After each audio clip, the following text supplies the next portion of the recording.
brought to you by V-Guard, a product by Sensodyne and Women. We are Zubal.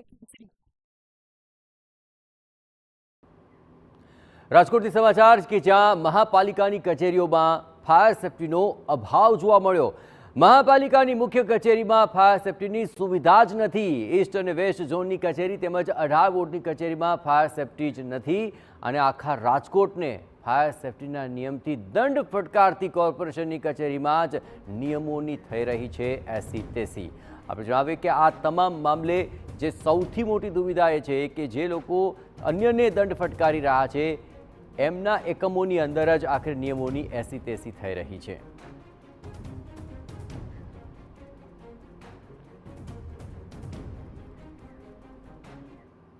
તો આ સમગ્ર મામલે વધુ વિગતે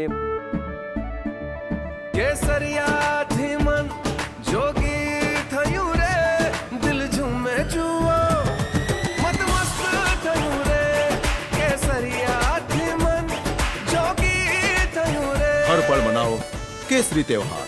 વિમલ, બોલો જુબાન કેસરી. વાત કરવા માટે જોડાઈ રહ્યા છે રાજકોટથી સંવાદદાતા મોહિત. આખરે સૌથી મોટી દુવિધા એ છે અને સૌથી મોટી આ બાબતમાં ખામી કહી શકાય કે જે લોકો દંડ ફટકારે છે ફાયર સેફ્ટીને લઈને એમના એકમોમાં જ આટલી મોટી ગફલત જોવા મળી રહી છે. આ ગફલતને લઈને તેઓ કોઈ ખુલાસો કે લૂલો બચાવ કરી રહ્યા છે ખરા? શું કારણ આપી રહ્યા છે અને કઈ પ્રકારની ક્ષતિ આપે પણ નિહાળી? મોહિત,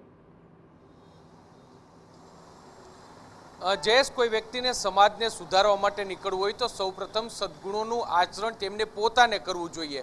પરંતુ રાજકોટ મહાનગરપાલિકાની સ્થિતિ કંઈક અલગ છે. ટીઆરપી ગેમ ઝોન અગ્નિકાંડ બાદ જે રીતે રાજકોટ મહાનગરપાલિકા શહેરના મોટાભાગની શાળા હોય, કોલેજ હોય કે ઔદ્યોગિક એકમો હોય કે હોસ્પિટલ હોય ત્યાં દરેક જગ્યાએ બીયુ પરમિશન અને ફાયર એનઓસીના કડક અમલવારી કરી રહી છે. અનેક મિલકતો સીલ કરી છે. પરંતુ રાજકોટ મહાનગરપાલિકાની કચેરીઓ જ અત્યારે ફાયર સેફ્ટીનો અભાવ છે તેમાં જોવા મળી રહ્યો છે. સૌથી ગંભીર બાબત એ છે કે કોઈ એક ઓફિસ કે એક કચેરીની, પરંતુ રાજકોટ મહાનગરપાલિકા અંતર્ગત આવતી 130થી વધારે કચેરીઓ છે ત્યાં ફાયર સેફ્ટીનો અભાવ જોવા મળી રહ્યો છે. આપને સૌપ્રથમ હું દ્રશ્યો બતાવવા માંગીશ. રાજકોટના આ જે સેન્ટ્રલ ઝોન ખાતેના દ્રશ્યો છે કે જ્યાં કોઈ પણ સ્થળે ફાયર સેફ્ટીના સાધનો છે તે જોવા મળી રહ્યા નથી.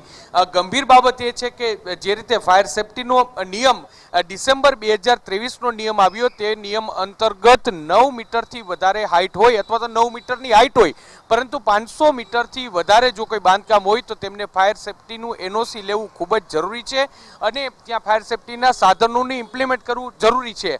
અને અત્યારે રાજકોટ મહાનગરપાલિકા જે કાર્યવાહી કરી છે તે કાર્યવાહી એ જ પ્રકારે કરી રહી છે કે નવા જે ડિસેમ્બર 2023નો જે નિયમ છે તે નિયમ મુજબ ફાયર સેફ્ટીનું ઇન્સ્ટોલેશન થાય, ફાયર સેફ્ટીનું એનઓસી લેવામાં આવે તે માટેની તકેદારી રાખવામાં આવી રહી છે ને તે જો ન હોય તો તેને સીલ કરવામાં આવી રહી છે. પરંતુ રાજકોટ મહાનગરપાલિકા જ્યાં મ્યુનિસિપલ કમિશનર ખુદ બેસે છે, જે ડેપ્યુટી મ્યુનિસિપલ કમિશનરો બેઠે છે, ચીફ ફાયર ઓફિસર બેસે છે અને તે જ કચેરીમાં અત્યારે ફાયર સેફ્ટીનો અભાવ છે તે જોવા મળી રહ્યો છે. અમે TV9 એવું ક્યારેય પણ નહીં માને કે અથવા તો પોતાનું વલણ ક્યારેય એ પ્રકારનું નહીં રહે કે કોઈ વ્યક્તિ ફાયર સેફ્ટીનો જે તેમને છટકબારી આપવામાં આવે અથવા તો જો રાજકોટ મહાનગરપાલિકા નિયમનું પાલન ન કરતું હોય તો બીજા લોકોને છૂટછાટ આપવામાં આવે. નિયમો બધા માટે સરખા હોય. જો અન્ય લોકોની મિલકતો છે તે સીલ થતી હોય તો રાજકોટ મહાનગરપાલિકાની મિલકત છે તેને લઈને પણ એક્શન છે તે લેવા ખૂબ જ જરૂરી છે. આ અંગે જ્યારે TV9ને જે ચીફ ફાયર ઓફિસરનો ટેલિફોનિક સંપર્ક કર્યો ત્યારે તેમણે દાવો કર્યો કે ડિસેમ્બર 2023માં જે નવો નિયમ આવ્યો છે ને તે પહેલા નિયમમાં એનઓસીની જરૂરિયાત ન હતી. પરંતુ જો બીજા લોકોને તમે કડક રીતે નિયમોનું પાલન કરાવતા હોય તો રાજકોટ મહાનગરપાલિકાની કચેરીમાં પણ આ નિયમોનું પાલન થવું જોઈએ. ઇન શોર્ટ, જે રીતે જે સ્વનિર્ભર શાળા સંચાલક મંડળનો દાવો હતો કે ડિસેમ્બર 2023નો જે ફાયરનો કાયદો છે તેનાથી અધિકારીઓ પણ અવગત નથી અને એ અમલવારી કરવા માટે નીકળ્યા છે તે ખૂબ જ ગંભીર પ્રકારની બાબત કહેવાય. અત્યારે હવે તેઓ દાવો કરી રહ્યા છે કે આ સરકારી કામ છે, સરકારી કચેરી છે, એટલે જે પણ ફાયર સેફ્ટીના સાધનો અથવા તો જે ઇમ્પ્લિમેન્ટ કરાવવાનું હોય તેને લઈને ટેન્ડર બહાર પાડવામાં આવશે અને આગામી દિવસોમાં ફાયર સેફ્ટીની જે કાર્યવાહી છે તે કરવામાં આવશે. પરંતુ સવાલ એ વાતનો થઈ રહ્યો છે કે તે પહેલા કોઈ દુર્ઘટના ઘટી તો તેની જવાબદારી કોની, તે એક મોટો સવાલ છે. હવે આ બેદરકારી સામે આવી છે. ન માત્ર આ કચેરી, પરંતુ હું આપને જણાવી દઉં કે રાજકોટ મહાનગરપાલિકા અંતર્ગત આવતા આરોગ્ય કેન્દ્ર અને રાજકોટ મહાનગરપાલિકા અંતર્ગત આવતી શાળા ત્યાં પણ ફાયર સેફ્ટીનો અભાવ છે. તે ખૂબ જ ગંભીર પ્રકારની બાબત છે.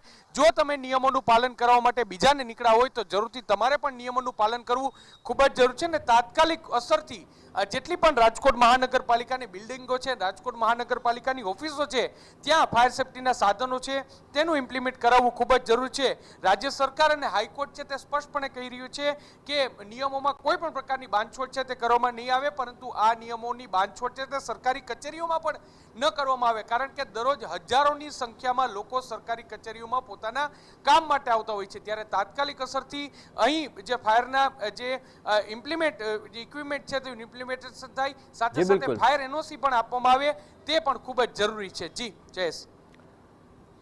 બિલકુલ મોહિત, તમામ ગતિવિધિઓ પર આપ નજર રાખતા રહેજો. તો આખરે ખુદ આખા સમાજને બદલવાની અને સુવિધાઓની વાત કરે છે, પણ પોતાના જ એકમોમાં અત્યારે મોટી મોટી ખામી જોવા મળી રહી છે. તેને લઈને ઉઠી રહ્યા છે ગંભીર સવાલ કે આખરે જે વ્યવસ્થાઓનો એક ભાગ છે પણ તેમના જ એકમોમાં અવ્યવસ્થા ઉડીને આંખે વળગે રહી.